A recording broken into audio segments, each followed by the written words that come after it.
L'entreprise américaine Astrobotic, dont le premier alunisseur a dû être détruit en vol cette semaine bien avant d'atteindre la Lune, s'est malgré tout montré optimiste vendredi, en assurant que sa prochaine tentative, prévue fin 2024, serait la bonne.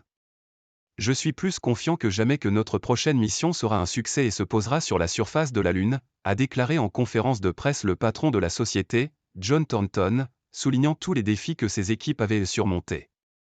Une fuite de carburant avait rapidement été identifiée sur l'alunisseur Peregrine après son décollage en début de semaine dernière, ne permettant plus à l'appareil de tenter un alunissage. Un moment est difficile, a reconnu le patron d'Astrobotic, expliquant que le problème était probablement lié à une valve défaillante et qu'une enquête approfondie serait menée. Mais après cette anomalie, nous avons connu victoire sur victoire, en montrant que le vaisseau fonctionnait dans l'espace malgré la fuite, et en permettant aux expériences scientifiques à bord, notamment celles de la NASA, de récupérer des données. Il a indiqué avoir reçu une confirmation indépendante que l'alunisseur s'était bien désintégré jeudi au-dessus de l'océan, afin d'éviter de causer des débris spatiaux en orbite.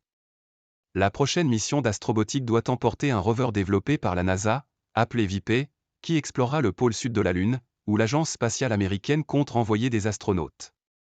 VIPE devra permettre d'en apprendre plus sur l'origine et la répartition de l'eau sous forme de glace présente dans cette région, afin de déterminer comment elle pourrait être exploitée pour de futures missions. Le décollage est prévu en novembre. L'alunisseur d'Astrobotic devant transporter le rover VIPE jusqu'à la Lune est nommé Griffin, et est environ 3 fois plus gros que Peregrine. VIPE est très sophistiqué et coûteux, a souligné Joel Kiernan, haut responsable à la NASA. Donc nous voulons être sûrs que nous comprenons vraiment la cause et les facteurs ayant contribué à ce qui est arrivé à Peregrine. Et si nous devons modifier nos plans pour Griffin, nous le ferons, a-t-il ajouté. La NASA a passé contrat avec plusieurs entreprises pour l'envoi de matériel et technologies sur la Lune, un programme baptisé CLPS.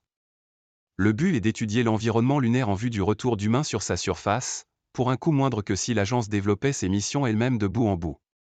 Une autre entreprise américaine sélectionnée pour ce programme, Intuitive Machines, tentera à son tour d'alunir très bientôt, elle doit décoller mi-février au plus tôt, avec une fusée de SpaceX.